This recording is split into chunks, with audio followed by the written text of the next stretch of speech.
Hello, I'm Luca De Giglio, and this is the Web3 in Travel podcast, where you can learn about crypto, blockchain, and how the new internet will change travel. Today, we will go back to NFTs. This time, we will see them from the perspective of the travel industry, while last time we kind of introduced them generally. If you live at the intersection between the travel industry and Web3, which means if you work in the travel industry and you know about Web3, you are right now in a great position because most of the things which we will do with Web3, and let's talk about NFTs specifically today, most things which we will do with NFTs in the travel industry haven't been done yet. They haven't even been dreamed of. So we are standing, and I put myself into this category. We are standing kind of in the Manhattan of the early, maybe 19th century, and we know that we cannot go back. So we're not going east. We're not looking at the ocean, but we are looking at west. And if somebody comes to you and says, "Okay, good, NFTs in travel, great. What can we do? Give me an idea. Give me a map of where I have to go." And the answer is there's no Google Maps for it. There's just an idea that you have to go west. And we kind of know that there are mountains there and lakes over there. And then that is a long trip. And there are some kind of dangers, but we don't know where they are, blah, blah, blah. So we basically don't know much about this, right? What we can do and what I'm trying to do here is to tell you, okay, west is the right direction. There are riches at the other side. And there's a lot to learn on the way there, and it's actually also pretty dangerous if you're not prepared. So no, there's no car rental, there's no Google Maps, there's no flight, there's no hotels on the way. It's uncharted territory. You are not the first. There's people have gone that way. There's a few maybe forts on the way. There's some camps. You won't be the first to go there, but you just get out a little bit of the main road, and you're going to be the first. So, yeah, good luck with that. I'll try to give you a very basic overview of what I've learned so far, and then you're on your own. Or better, we are together, because there's another thing you can do in Web3 and in exploration in general. You can go alone, or you can team up with people and, try to get there. It's a caravan, isn't it? So back to the basics for a second before we start the journey. I show you an image and I tell you this is an NFT. Is the image the NFT? No, the NFT is not the image. The NFT is a token. And what is a token? A token is something which stays on the blockchain, and you are the only person who can move it because you have your private keys in your wallet. So your token, your NFT, is not actually in your wallet, because all you have in your wallet is this secret phrase or secret sentence or whatever, secret string, basically your private key, which allows you to move it. Now, what I've just told you is pretty useless. You can easily think that they are in your wallet. It doesn't really change much.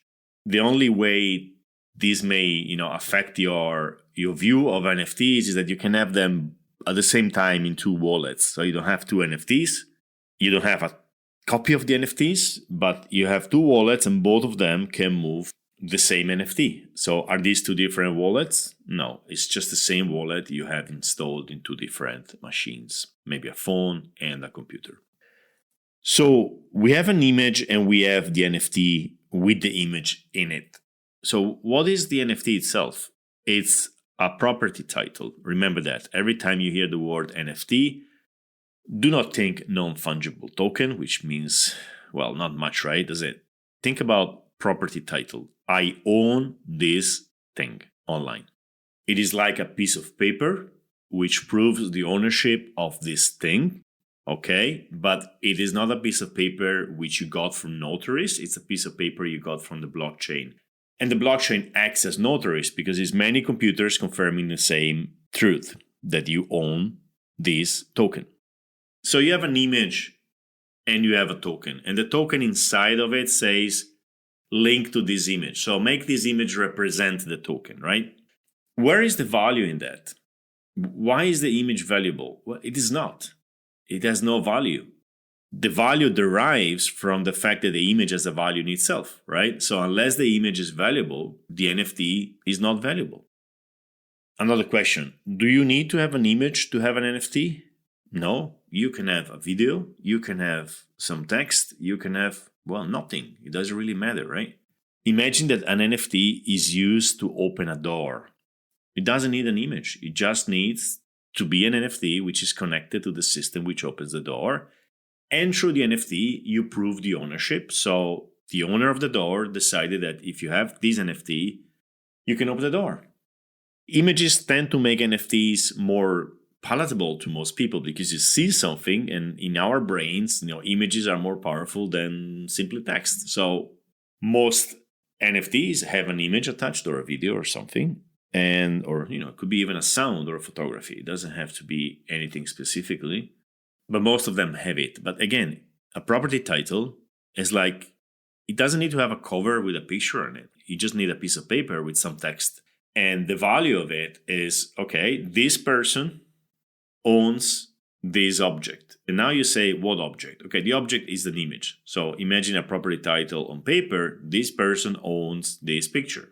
And then you define which picture. In the NFT is the same thing. This address owns this specific picture, and then you link to the picture somewhere on the web. So let's imagine that someone in the real world comes to your house and says, well, this is my house. And you say, no, this is my house. It's been in my family for generations. So what do you do to settle the dispute? You both go to the land registry, right? And the land registry is the source of truth. Remember this concept, the source of truth, which says who is the owner of this house. Now the land registry says that you own the house, but this person still wants to get in. So what do? You call the police. And the police, which refers to the land registry, and says, no, you can't get in. This house belongs to this person. So you are the owner because the land registry certifies your ownership and because the police defends you against intruders. Now imagine you have a picture online and this is certified by an NFT. So you have a picture you paid $1,000 and an NFT, basically you paid $1,000, which links to an image. And somebody comes and says, that's my image. And you say, no, look, I have the NFT. You can't take it. And this person right-clicks and saves it on their computer. And then they upload it to their, Twitter profile. And you say, no, that's my NFT. You can't do that. And they say, well, I don't care. I keep it. So what do you do here? You call the police? There's no police for NFTs. Not that I know about, right? So if there's no authority, the NFT is basically valueless.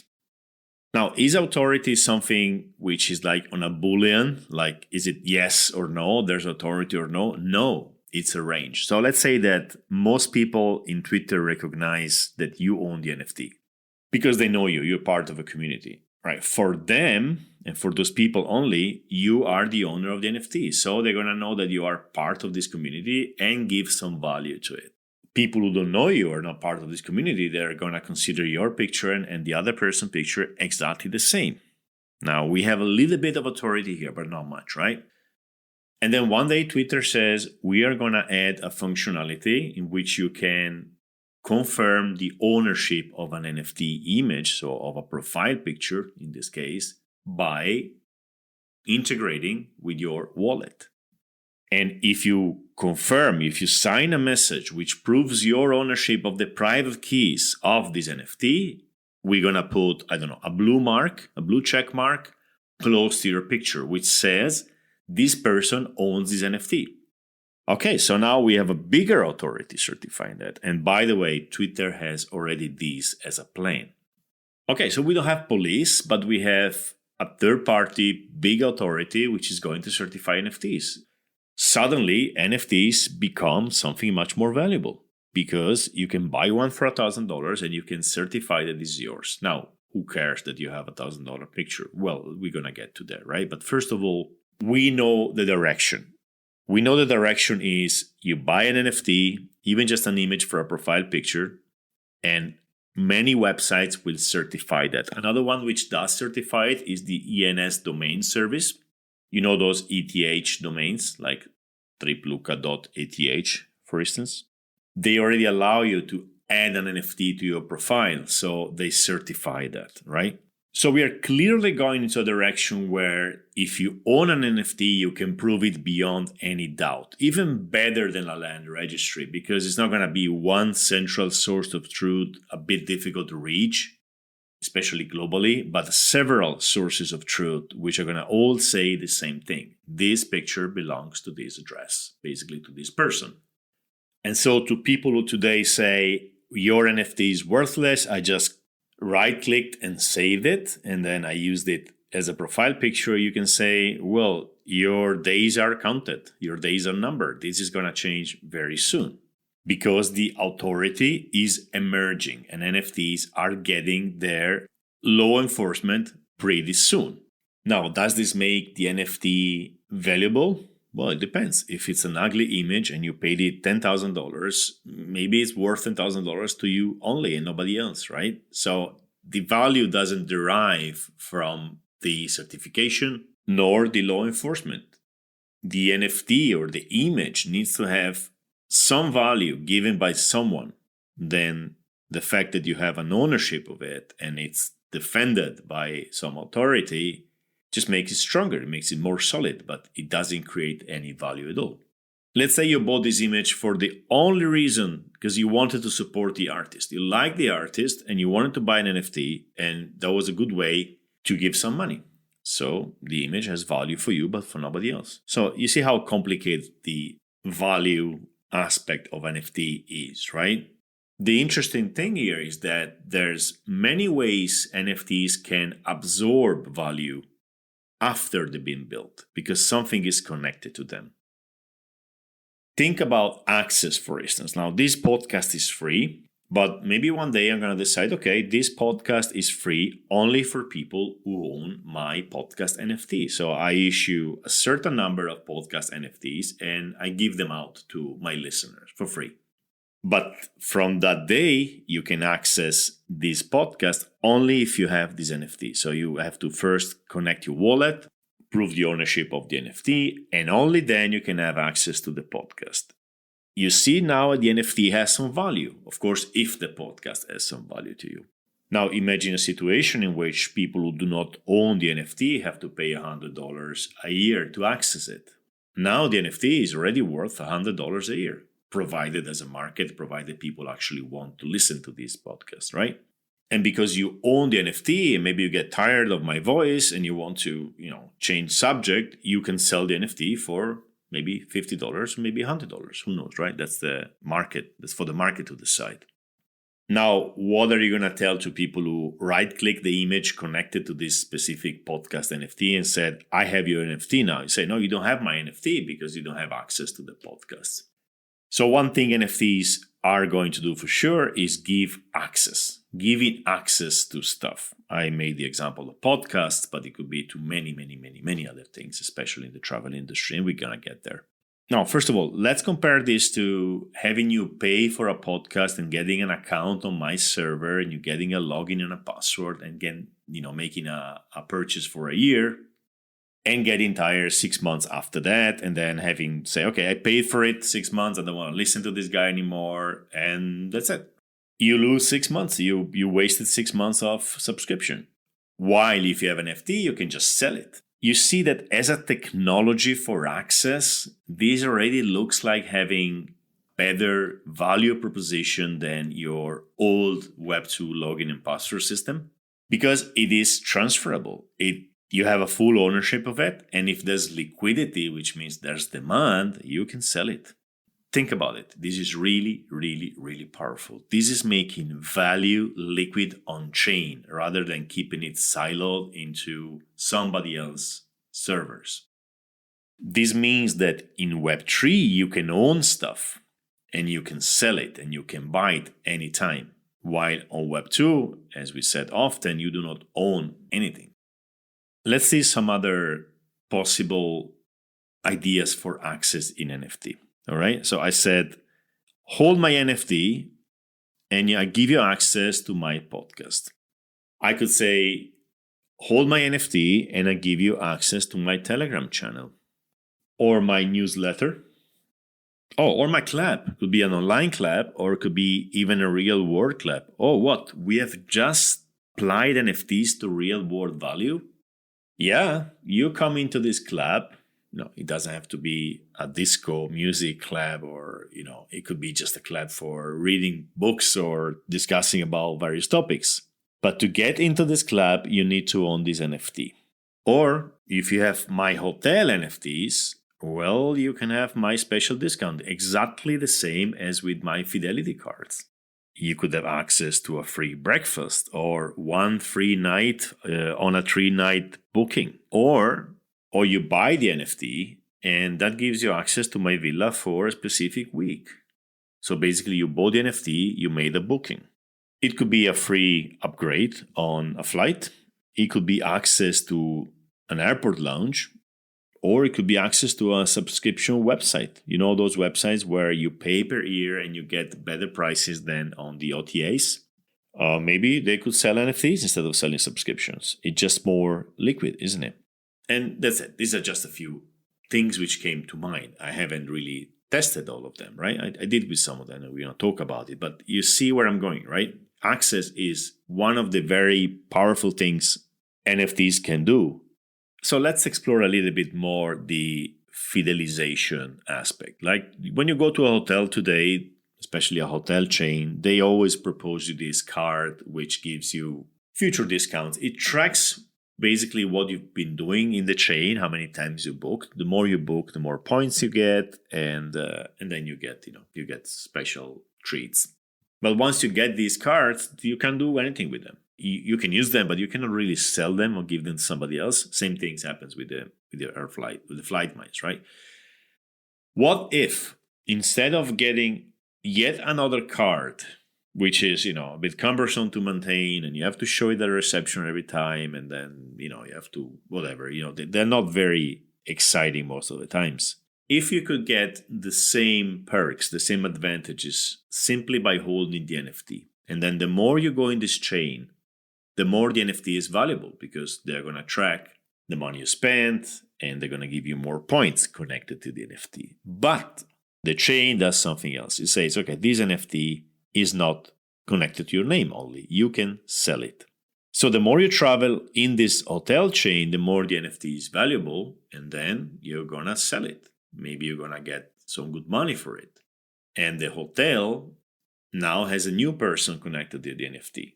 So the hotel chain has issued a fidelity card, which is probably more interesting than the old system, right? And of course, they have now to serve the next person who buys this NFT, which means every promise they made on card holders now is going to be have to be maintained because people will actually all the time use it. Because now, if before I had 4 different hotel chain fidelity cards and now I have 4 different NFTs, I won't use them, all of them. But if I sell it, somebody will use them. I guess that the hotels here are going to have to rethink a little bit their fidelity programs if they're going to use NFTs. But I don't think it can be denied that this is really interesting. It's probably much, much cheaper to implement too because they don't have to do anything except from issuing the NFT. They don't really have to maintain database access to a fidelity card program. So as you see, I'm going a bit deeper into detail and then I start to get lost because I haven't done it. I don't know how these things work exactly, but I just want to clarify and enhance the fact that there is something there. And I think somebody's really thinking about it and somebody will soon come out with some fidelity NFTs. And what about bookings? Can NFTs be used for bookings? Well, maybe. We tried this. We booked a villa in Spain. That was the first NFT booking in the world in August 2021. And we also have done the first NFT hotel booking a bit later this year. The rationale being that the booking itself is a contract between the person who books and the hotel or the villa. And it represents some digital value. It's a digital asset. So I can sell it as an NFT. The difference is that once I buy this NFT and I want to cancel, I can try to sell the NFT instead of canceling because maybe canceling has some costs involved. While the hotel itself has already sold everything as a non-refundable. So that's a big advantage, right? This may allow hotels to pre-sale bookings for 2 years from now, which nobody wants to book today, to people who want to resell them. This is happening today at the corporate level, right? Some companies are buying availabilities early on at a cheaper price so they can resell them. They are basically brokers. Now with NFTs, everybody can be a broker. Let's say I want to plan to go to Paris 2 years from now. Just maybe. I'm not going to book on Booking.com or to the hotel because, best case scenario, I can cancel for free. While on the other side, for the hotel, I block the nights. It's not a win-win situation. But with an NFT, I could simply buy the NFT now. Probably the price is cheaper. And then if I go, well, I paid probably a good price. And if I don't go, I could try to sell it. And if I sell this maybe 2 months before the arrival date, maybe the price has gone up and I have even done some speculation. So this could open the door to incredible advancement in this field. For instance, a DAO which specializes in buying availabilities early on. So you have people put money into this safe, they form a DAO, and they have a few people who are expert in the field, and they start buying availabilities as a speculative act. So hotels are getting the liquidity immediately. They sold it. It's done. Nothing can happen to that money. They got the money already. And then whatever happens after that, it could be that nobody wants these nights. Fine. They basically have free rooms, but they got paid for it. Or maybe the speculators come back and say, look, we couldn't sell it. You want to buy it for 50%? And yeah, okay. So they're going to buy 50% and they're going to resell it for a higher price.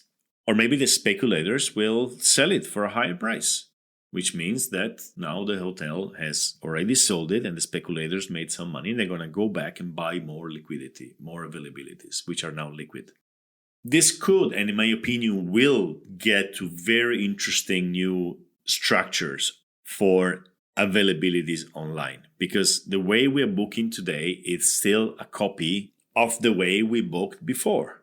We haven't yet had real native internet bookings. We have real world bookings the same way that we used to do it with paper. We do now with the internet, but we haven't yet seen what the internet can do. And with NFTs, we are going to see very interesting things, in my opinion. Again, what exactly? Well, it's really up to you. It's an open field. Start experimenting, start trying, or start following what other people experiment and see if something comes out which makes sense. Another interesting development of which I'm pretty sure about, it's airdrops. Now, you have seen, and I told you a little bit how this works in DeFi, right? Let me refresh this. Let's say that you have used a few DeFi protocols. So now your address is on the blockchain and everybody knows that this address has interacted with these kind of protocols. And now a new protocol comes out. They have something similar. They want to reach these people and they airdrop tokens to them. Or maybe they airdrop NFTs. So they signal to them that they exist by giving them money. People start using it, and there you go. They reach their target audience in the same way as they would have reached them through Facebook or Google. But instead of paying Facebook or Google, they are paying directly the users. Now, imagine this in the travel world. You have booked a few rooms, and you got the NFTs. You have booked a few villas, and you got the NFTs. You have booked a few apartments or hostels, and you got the NFTs. Your address has a lot of information about your preferences in terms of travel. And now a hotel chain comes in the NFT world and say, okay, I want to reach these people. And they start sending NFTs with a free breakfast or a free night, whatever, to all these addresses. Now your addresses become very precious very quickly.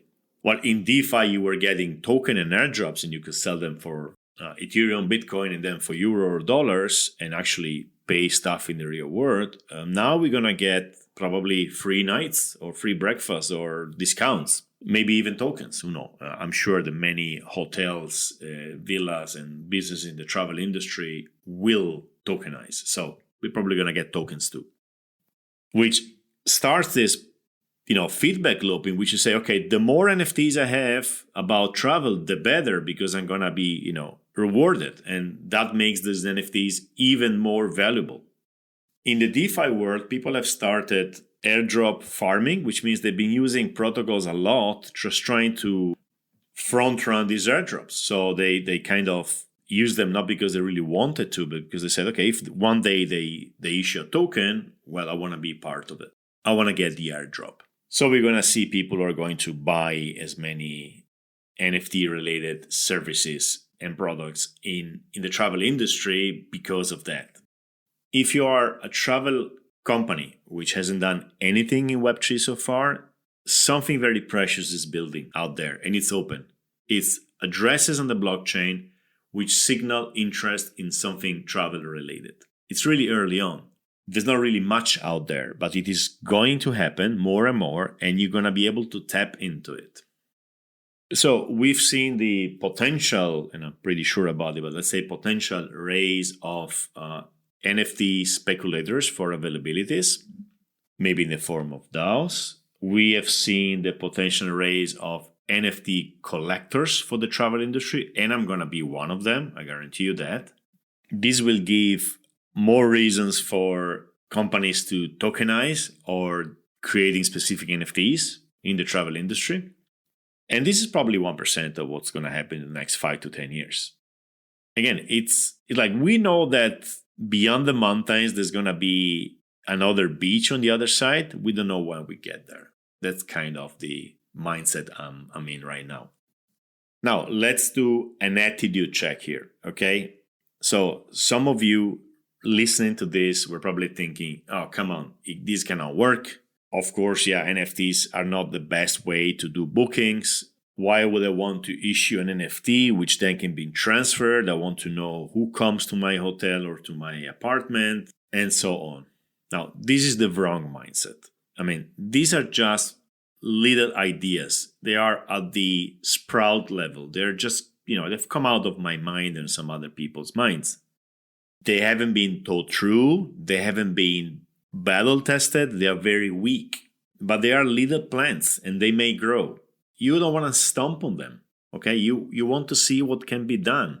Why? Because even if there's a small chance that specific idea has any sense, there's probably other ideas which have sense. So instead of spending your time and your mental energy to hit on those ideas, let them grow. Let's see what comes out of it. Out of 100 of them, maybe only one will be valuable. You want to be there with an open mind when this happens, right? Or maybe you want to be the person who has this idea. Now, this is not to say that you don't have to be skeptical about this. You have to be skeptical, but skeptical doesn't mean kill the idea and dismiss it completely and look back, right? Skeptical means, okay, nice idea. Let me think why it cannot work, and let me think why it can work, and let's see if we can do something better. And I say this because when I go out there and I share these kind of ideas, I get both of them. And then I get the other extreme, which is like, yeah, this is going to change the world exactly in the way you just describe it. You nail it from day zero. And this cannot be true. You know that even the uses we were thinking for the internet when it was born were, most of them were just like, they never happened, or they were not the best things coming out of the internet, right? So again, you need to be skeptical, but you need to be open and positive about it. You need to be positive mostly. We are here to build. Again, let's go back to the analogy of the travel to West. You cannot start complaining because it starts raining. And if you start saying, you see, I told you it was going to rain, I told you it's going to be hard, let's go back. You're not going to go far, right? Does it mean that people who go ahead won't die? Yeah, many will die, but somebody at the end will reach the other coast, and that's going to make the whole difference. So attitude is everything in this field, because it is a very early time for those things. And of course, the perception can be distorted by the fact that when people talk about NFTs, it's always like NFTs are going to change everything. They are the best thing ever happened to humanity and stuff like this. It is not this. It's just a technology, and we have to find ways in which we can use it to improve things. And always remember, it's still early. The adoption of wallets is still very low, probably below 10%. Which means whatever you do with NFTs today in the travel space will not really be massively successful, because even if you reach 100% of people in travel with wallets, you have reached 10% of people in travel. It is very little, it doesn't have critical mass, etc. What you can do is to prepare for when mass adoption comes, and it takes time to learn these things, it takes time to experiment, It's a lot of fun, of course, but we know this is going to happen. We know that adoption is coming. Mass adoption is coming. That's kind of a guarantee. Or at least you can have this as a basic thesis on your journey. So you know that people will move from the east to the west. Just get there before them and prepare everything, right? So then later maybe you can sell them your hotel room. And if you go to any travel conference and you start to talk to people about Web3, crypto in general, you will realize quickly that the few people who actually are into it haven't even started thinking about applications for NFTs in travel, right? So really, really early, which is, again, I said this a few times, it's an incredible opportunity. It means you're going to do a lot of failed experiments, waste a lot of energy, probably waste a lot of money, but learn a lot. So the way I see this is like, and that's what I've been doing for the last 4 years. I'm going to do stuff which is not bringing any money, is costing me time, is costing me money, but is giving me back a lot of knowledge. So it's basically like paying for education. And since there's no real formal education on these subjects, that's the best way to do it. And then just a few years into this, it became apparent that we are actually paid to do this through airdrops. It's crazy, right? In Web3, you experiment things and then you get paid through airdrops. It's become so common and so often that it's almost like, a grant. It's really incredible. And I think we're going to see the same thing in the travel industry. So if you are at the forefront, if you're experimenting with stuff, you're going to be rewarded handsomely. Paid to learn. You see how far we are from the mindset of 2017 and 18, for instance, where people would buy tokens so they go up in value and they sell them so they get more dollars. I'm completely out of this mindset. My mindset today is we are going into a new world, and I've done this analogy a few times. We are acquiring pieces of this new world in the form of tokens and NFTs, which represent maybe pieces of land in a way. So we are acquiring digital assets in the same way as the explorers acquired land as an asset. So there is no going back here. There's no let's get into this thing so we can get more dollars and have more money. The value is moving away from the dollar, the euro, and all these constructions at the end of the day, which allow us to buy real things. Value is moving into digital assets. Does it mean I can buy bread with an NFT? No, of course, it's a very long transition. So make sure you do have euros, dollars, and other currencies you need to buy bread, right? But your assets are going to be more and more digital. And this learning journey, which we're going through, will allow you to acquire more digital assets for the future.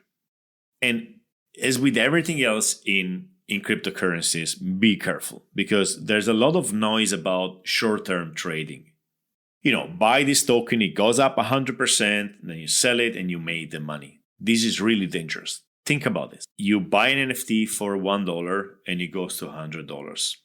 You have made $99. Where does this money come from? It comes from 99 people who put $1 and lost it.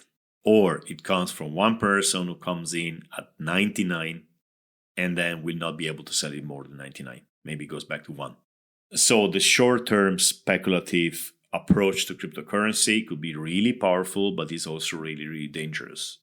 And experienced traders can do that.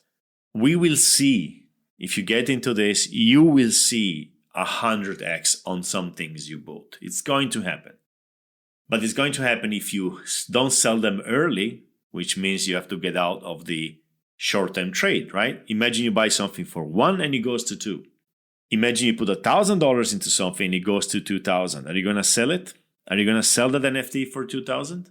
Probably yes. You just doubled. Maybe you're going to sell half of it, right? So you get back your principal. What if it goes to 10,000? Wow, you put $1,000. Now it's worth 10,000. You're going to probably sell it. What if it goes to 50? So before it gets to $100,000, you probably have sold it. So if your mindset was short-term trading, you probably sell too early anyway, even if you come out on top of this.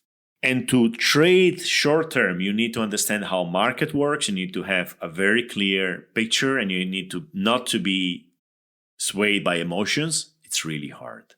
The long-term view, the 5-year, 10-year view is much easier. You think that this NFT, this specific NFT is going to be valuable because it's just the first of a series of NFTs in the same field, and you decide from the beginning to hold it for at least 5 years and see what happens. You're not going to sell it at 10,000 or not 100,000. You're just going to start thinking about selling it much, much later. And while you hold it, maybe this is going to attract airdrops and other NFTs. See what I mean? Much, much easier. Because in the long-term view, you need to understand the fundamentals. You can, take your time, go deeper in things you enjoy and you understand, and then the value will accrue and will grow on what you already have. Does it mean you will never lose money? Yeah, it means that sometimes you're going to have NFTs which are worth, you paid $100, then they're worth $1,000, then they go back to 10, and you lost 90% of your investment. This will happen. But the long-term approach allows you to really understand the industry and not the markets. You can focus on the industry itself and do not worry too much about what speculators do. You will always make less than you could have, and you would always lose more than you should have. There's never a perfect thing here. But what matters is that you get into this, you understand things, you don't lose money. That's the first rule. You never have to lose money in total, in aggregate. And in your journey, you learn as much as you can. And trying to be a builder, trying to do something which actually brings value to this market, trying to, together with others, make the whole thing more efficient for everybody. This is relatively easy because, again, it's really early. We haven't seen anything in terms of how much money is going to be funneled into travel Web3. Nothing. We are at 0.1 and it's going to go to 1,000. So there's basically only one way to lose here is to trade and to speculate short term. Anything else is basically impossible to lose. I mean, in aggregate, right? You do 100 things, a few of them will be money losers and a few will be winners. But in aggregate, to lose in this market is basically impossible. Especially if you know that things grow and then they crash and then they grow and they crash. Okay, so that's my approach, my personal approach. This is, of course, not financial advice. Actually, my advice is don't put money into this stuff for a while until you understand it, and only put money in things you believe for the long term. Let me close with an image. You are sitting in front of a computer, and there's a picture in it, and you're sitting, the right distance, and the picture is really, really clear. And then you get closer to the screen, closer and closer and closer until your nose touches the screen, and all you see is pixels, and you don't understand what the picture is. If you are short-term trading, then your nose is glued to the screen. You don't see anything. You need to be an expert in looking at pixels. You need to have specific knowledge and training and experience. So it is really dangerous. While if you go back and you look at the whole picture, you will see that this thing will grow. You will see that it will crash, and you will see that it will grow again.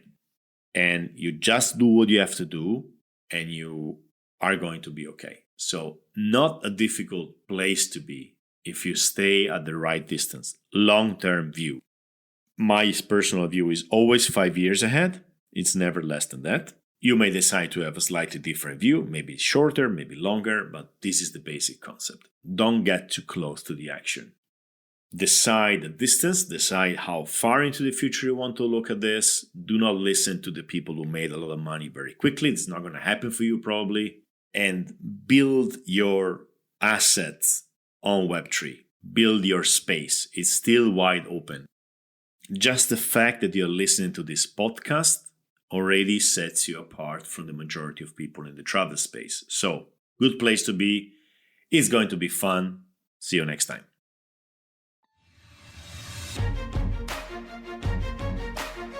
All right, this is the end of today's episode. I really hope you enjoyed it. For more insights on Web3, follow me on Twitter at tripluca, TRIPLUCA, and see you next time.